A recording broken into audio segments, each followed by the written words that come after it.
ਜਿਹੜੀ ਮਹੱਤਵਪੂਰਨ ਜਾਣਕਾਰੀ ਆ ਉਹਦੇ ਨੂੰ ਅਸੀਂ ਸ਼ੇਅਰ ਕਰਨ ਲਈ ਪ੍ਰੈਸ ਵਾਰਤਾ ਰੱਖੀ ਸੀ। ਪਠਾਨਕੋਟ ਪੁਲਿਸ ਨੂੰ ਇੱਕ ਗੁਪਤ ਸੂਚਨਾ ਮਿਲੀ ਸੀ।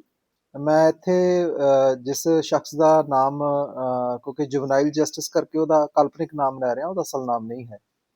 ਇੱਕ ਸੰਜੀਵ ਕੁਮਾਰ ਨਾਂ ਦੇ ਲੜਕੇ ਨੂੰ ਸਾਡੇ ਕੋਲ ਗੁਪਤ ਸੂਚਨਾ ਮਿਲੀ ਸੀ ਕਿ ਉਹ ਜਿਹੜਾ ਹੈਗਾ ਆ ਉਹ ਇਸ ਵੇਲੇ ਪਾਕਿਸਤਾਨ ਦੇ ਵਿੱਚ ਬੈਠੇ ਹੋਏ ਜਿਹੜੀ ਉਹਨਾਂ ਦੀ ਏਜੰਸੀ ਹੈਗੀ ਆ ਉਹਦੇ ਫਰੰਟਲ ਜਿਹੜੇ ਹੈਗੇ ਆ ਆਰਗੇਨਾਈਜੇਸ਼ਨਸ ਹੈਗੀਆਂ, ਜਿਹੜੀਆਂ ਟੈਰਰ ਆਰਗੇਨਾਈਜੇਸ਼ਨ ਆ, ਉਹਨਾਂ ਨਾਲ ਸਿੱਧੇ ਤੌਰ 'ਤੇ ਸੰਪਰਕ ਵਿੱਚ ਹੈ ਔਰ ਉਹਨਾਂ ਨੂੰ ਮਹੱਤਵਪੂਰਨ ਜਾਣਕਾਰੀਆਂ ਜਿਹੜੀਆਂ ਕਿ ਸਿਕਿਉਰਿਟੀ ਦੇ ਨਾਲ ਕੰਸਰਨ ਆ, ਸਾਡੀ ਦੇਸ਼ ਦੀ ਸੁਰੱਖਿਆ ਨਾਲ ਕੰਸਰਨ ਹੈਗੀਆਂ, ਉਹਨਾਂ ਦੀ ਮਹੱਤਵਪੂਰਨ ਜਾਣਕਾਰੀ ਦਾ ਆਦਾਨ ਪ੍ਰਦਾਨ ਇਹ ਕਰ ਰਿਹਾ।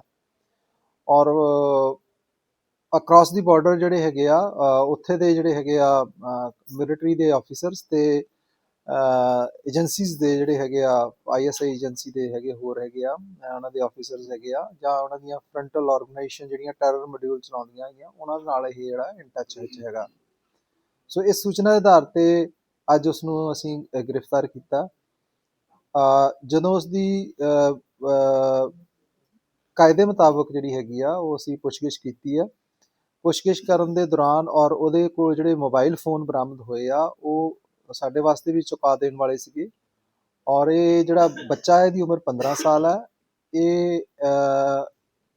ਇਹ ਪਾਕਿਸਤਾਨ ਦੀਆਂ ਜਿਹੜੀਆਂ ਆਰਗੇਨਾਈਜੇਸ਼ਨਸ ਹੈਗੀਆਂ ਉਹ ਅਜਿਹੀ ਯੰਗ ਏਜ ਦੇ ਬੱਚਿਆਂ ਨੂੰ ਜਿਹੜੀਆਂ ਹੈਗੀਆਂ ਉਹ ਆਪਣੇ ਸੋਸ਼ਲ ਮੀਡੀਆ ਪਲੇਟਫਾਰਮ ਤੇ ਲਿਆ ਕੇ, ਜਿਹੜਾ ਕਿ ਕਈ ਬੱਚਿਆਂ ਨੂੰ ਪਤਾ ਹੀ ਨਹੀਂ ਹੈ ਕਿ ਉਸ ਕਿਸ ਮੀਡੀਆ ਪਲੇਟਫਾਰਮ ਤੇ ਜਾ ਰਹੇ ਆ, ਉਸ ਮੀਡੀਆ ਪਲੇਟਫਾਰਮ ਤੇ ਲਿਆ ਕੇ ਪਹਿਲਾਂ ਤਾਂ ਉਹਨਾਂ ਨਾਲ ਚੈਟ ਕਰਦੇ ਆ, ਉਹਨਾਂ ਨਾਲ ਗੱਲਬਾਤ ਕਰਦੇ ਆ ਔਰ ਉਸ ਤੋਂ ਬਾਅਦ ਉਹਨਾਂ ਨੂੰ ਬੜੀਆਂ ਲੁਕਰੇਟਿਵ ਆਫਰਸ ਜਿਵੇਂ ਕਿ ਹਥਿਆਰ ਚਲਾਉਣਾ, ਹਥਿਆਰ ਨੂੰ ਹੈਂਡਲ ਕਰਨਾ, ਹਥਿਆਰਾਂ ਦੀ ਸਪਲਾਈ ਦੇਣਾ ਔਰ ਹੋਰ ਕਈ ਤਰ੍ਹਾਂ ਦੇ ਲਾਲਚ ਜੋ ਕਿ ਬੱਚਿਆਂ ਨੂੰ ਅਟਰੈਕਟ ਕਰ ਸਕਦੇ ਆ ਇਸ ਪੁੱਠੇ ਕੰਮਾਂ ਵਾਸਤੇ, ਉਹਨਾਂ ਦੇ ਟਰੈਪ ਵਿੱਚ ਫਸਾਉਂਦੇ ਆ।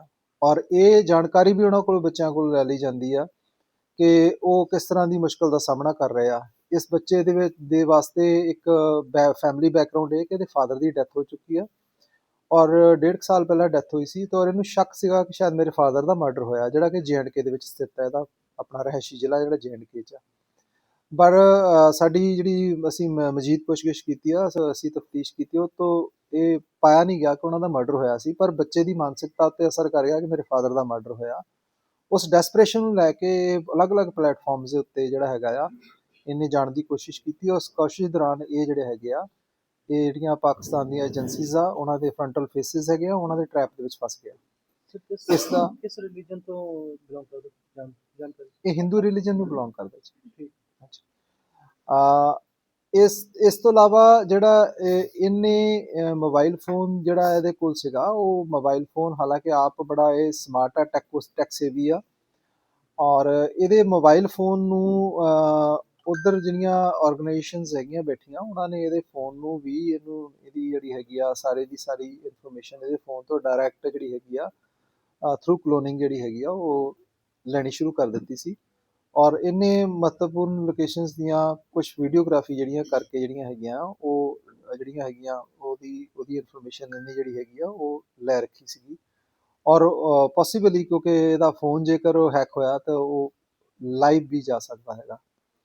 ਸੋ ਇਹ ਸਾਰੀਆਂ ਗੱਲਾਂ ਔਰ ਉੱਥੇ ਫਿਰ ਅਲੱਗ-ਅਲੱਗ ਜਿਹੜੇ ਹੈਗੇ ਆ ਗੈਂਗਸਟਰ ਕੰਮ, ਪਾਕਿਸਤਾਨ ਦੇ ਵਿੱਚ ਵੀ ਗੈਂਗਸਟਰ ਕੰਮ, ਟੈਰਰ ਜਿਹੜਾ ਮੋਡਿਊਲ ਚਲਾਉਂਦੇ ਆ, ਟੈਰਰ ਐਂਗਲ ਤੋਂ ਜਿਹੜੇ ਮਸ਼ਹੂਰ ਵਿਅਕਤੀ ਨੇ ਉਹਨਾਂ ਨਾਲ ਵੀ ਇਹ ਜਿਹੜਾ ਹੈਗਾ ਆ ਇਨ ਟੱਚ ਹੋ ਗਿਆ ਸੀਗਾ। ਕਿਉਂਕਿ ਗਾਂ ਤੋਂ ਗਾਂ ਅੱਗੇ ਤੋਂ ਅੱਗੇ ਗੱਲਾਂ ਕਰਨੀਆਂ, ਫਿਰ ਉਹਨਾਂ ਦੇ ਵਿੱਚ ਵੜਨਾ, ਉਹਨਾਂ ਨੂੰ ਤਾਂ ਅਜਿਹੇ ਬੱਚੇ ਜਿਹੜੇ ਹੈਗੇ ਆ ਜਾਂ ਇਸ ਤਰ੍ਹਾਂ ਦਾ ਯੰਗ ਲੋਟ ਜਿਹੜਾ ਹੈਗਾ ਉਹ ਚਾਹੀਦਾ ਕਿ ਜਿਹੜਾ ਕਿ ਉਹਨਾਂ ਦੀ ਗੱਲਾਂ ਦੇ ਵਿੱਚ ਚੁਪੜੀ ਗੱਲਾਂ ਦੇ ਵਿੱਚ ਆ ਜਾਵੇ।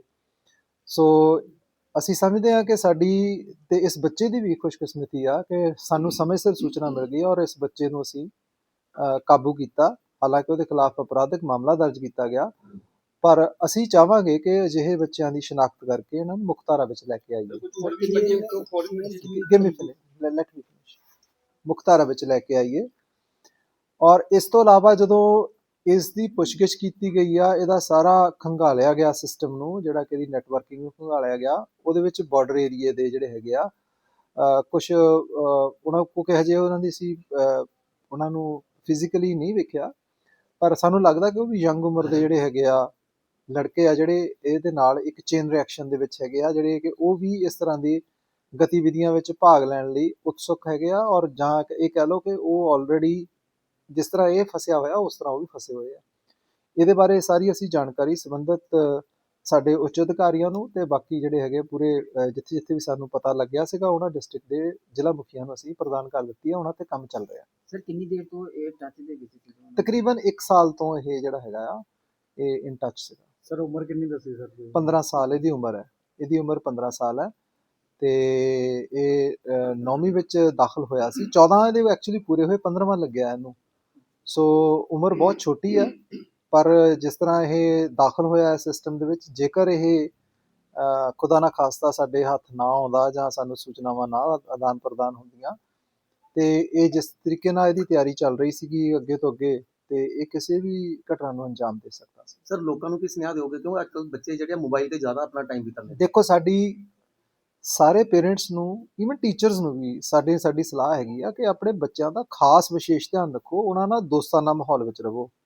ਇਸ ਕੇਸ ਵਿੱਚ ਦੇਖਿਆ ਕਿ ਇਹਦੇ ਨਾਲ ਇੱਕ ਇਹਦੇ ਫਾਦਰ ਦੀ ਡੈਥ ਤੋਂ ਬਾਅਦ ਸ਼ਾਇਦ ਬਾਕੀ ਜਿਹੜੇ ਘਰ ਦੇ ਹੈਗੇ ਆ ਵੱਡੇ ਬਜ਼ੁਰਗ ਆ ਜਾਂ ਇਹਦੇ ਨਜ਼ਦੀਕੀ ਜਿਹੜੇ ਸੀਗੇ ਉਹਦੇ ਨਾਲ ਦੋਸਤਾਨਾ ਮਾਹੌਲ 'ਚ ਨਹੀਂ ਰਹੇ, ਔਰ ਇਹਦੇ ਵਿੱਚ ਕੀ ਐਕਟੀਵਿਟੀਜ਼ ਕਰ ਰਿਹਾ ਸੀ ਮੋਬਾਈਲ ਫੋਨ ਦੇ ਉੱਤੇ, ਤੇ ਰਾਤਾਂ ਨੂੰ ਜਾ ਕੇ ਕਿੱਥੇ ਜਾਂਦਾ ਸੀਗਾ, ਕੀ ਵੀਡੀਓਗ੍ਰਾਫੀ ਕਰਦਾ ਸੀਗਾ, ਕਿੱਦਾਂ ਦੇ ਸੋਸ਼ਲ ਮੀਡੀਆ ਪਲੇਟਫਾਰਮ ਦੇ ਉੱਤੇ ਗਿਆ ਹੋਇਆ ਸੀਗਾ, ਇਹਦੇ ਬਾਰੇ ਜਾਣਕਾਰੀ ਪੇਰੈਂਟਸ ਨੂੰ ਜ਼ਰੂਰ ਹੋਣੀ ਚਾਹੀਦੀ ਹੈ। ਐਟਲੀਸਟ ਜਦੋਂ ਤੱਕ ਤੁਹਾਡਾ ਬੱਚਾ 18 ਸਾਲ ਦਾ ਪੂਰਾ ਨਹੀਂ ਹੁੰਦਾ, ਮੇਰੀ ਤਾਂ ਇਹ ਐਡਵਾਈਸ ਆ ਕਿ ਬੱਚੇ ਦੇ ਜਿਹੜੇ ਦਿੱਤੇ ਹੋਏ ਮੋਬਾਈਲ ਫੋਨ, ਅਨਨੈਸੈਸਰੀ ਬੱਚਿਆਂ ਨੂੰ ਮੋਬਾਈਲ ਫੋਨ ਨਾ ਲੈ ਕੇ ਦਿਓ।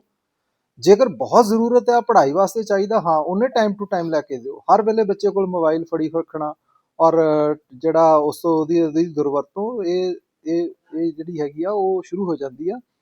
ਤੇ ਜੇਕਰ ਜ਼ਰੂਰਤ ਹੈ ਬੱਚੇ ਨੂੰ ਲੈ ਕੇ ਦਿਓ, ਜੇਕਰ ਨਹੀਂ ਜ਼ਰੂਰਤ ਹੈਗੀ ਨਾ ਲੈ ਕੇ ਦਿਓ। ਜੇਕਰ ਤੁਸੀਂ ਸਮਝਦੇ ਜ਼ਰੂਰਤ ਹੈ, ਬੱਚਾ ਦੇਖ ਰਿਹਾ, ਤੇ ਪੇਰੈਂਟਸ ਜਿਹੜਾ ਉਹਦਾ ਪੇਰੈਂਟਲ ਕੰਟਰੋਲ ਕਰਨ ਮੋਬਾਈਲ ਫੋਨ ਦੇ ਉੱਤੇ, ਉਹਦਾ ਸੋਸ਼ਲ ਮੀਡੀਆ ਨੈਟਵਰਕਿੰਗ ਕੰਟਰੋਲ ਕਰਨ।